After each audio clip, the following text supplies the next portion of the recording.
Group 1 పై తగ్గేదే లేదు. ప్రభుత్వం టీజీపీఎస్సీ నిర్ణయం. హైకోర్టు కాకుంటే సుప్రీంకోర్టుకు. సింగిల్ బెంచ్ తీర్పును సవాల్ చేస్తూ డివిజన్ బెంచ్లో అప్పీల్. తల్లిదండ్రుల రికార్డులు సైతం అందించనున్న అధికారులు. వెనుకడుగు వేసే ప్రసక్తే లేదని తేటతెల్లం.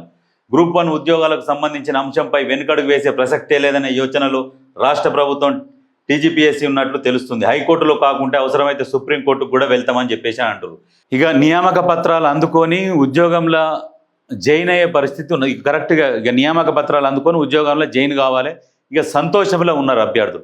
ఇటువంటి టైంలో ఏం చేసిరంటే ఈ ప్రతిపక్షాలు వాళ్ళ మనసులో పోయి మళ్ళీ కోర్టులో పిటిషన్ వేసారు. గ్రూప్ 1 మొత్తం అవకతవకలు జరిగినాయి అని చెప్పేసి పిటిషన్ వేసారు హైకోర్టులో.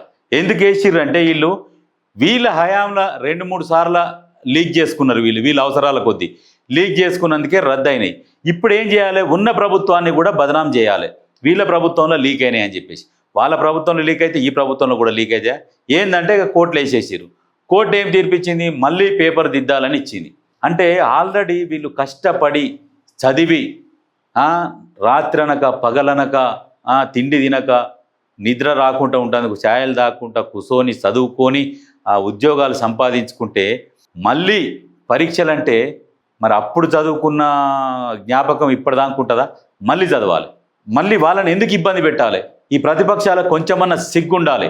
విద్యార్థుల భవిష్యత్తును ఆడుకుంటందుకు ఒక్కొక్క పిల్లల తల్లిదండ్రులు ఏడుస్తున్నారు. ఆయన కేటీఆర్ మాట్లాడిండు, ఒక్కొక్క దానికి 3 కోట్ల నుంచి 5 కోట్ల వరకు ఉద్యోగాలు అమ్ముకున్నారని. ఎవరు అమ్ముకుంటే ఎవరు ఊరుకుంటారు? మరి ఏమన్నుంటే ప్రూవ్ చేయాలి గాను. ప్రూవ్ చేయకుండా వట్టిగానే మాట్లాడిండు. ఒక్కొక్కరు ఏడుస్తున్నారు. మాకు తిండికి లేక 3 కోట్లకు ఎన్ని సున్నాలు ఉంటాయో కూడా తెలియదు.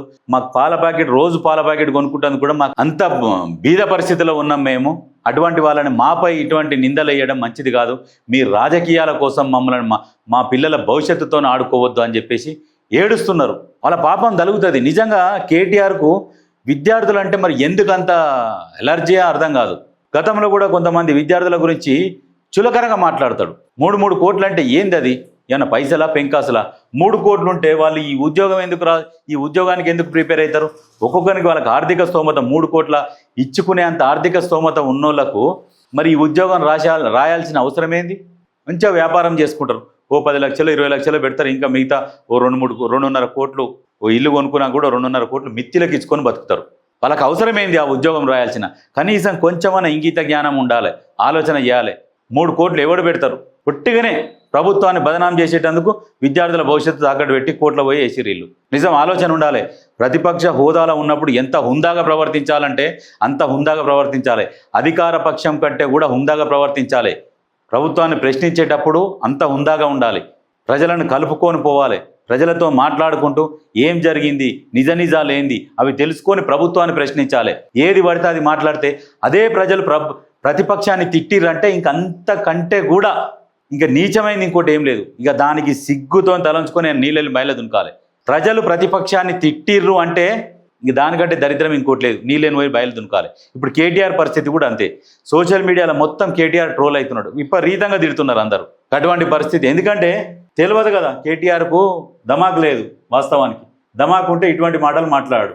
ఎవరైనా మనిషినన్నా పెట్టుకోవాలి చేతి కింద. ఎట్లా మాట్లాడాలి, దేని గురించి ఎట్లా మాట్లాడాలని పెట్టుకోవాలి. ఏదో 2 ఇంగ్లీషులు వస్తాయి. ఇక జనాలందరూ చుట్టూన్నారని చెప్పేసి ఓ అనుకుంటా మాట్లాడితే ఇటువంటివి వస్తాయి. అభ్యంతరాలు ఉంటే కోర్టుకు వెళ్ళండి. ఒక్కో పోస్టు 3 కోట్లకు అమ్ముకున్నారని అభ్యర్థులే చెప్తున్నారు. ఏ మంత్రి డబ్బులు తీసుకున్నారో వారిని అడగాలి.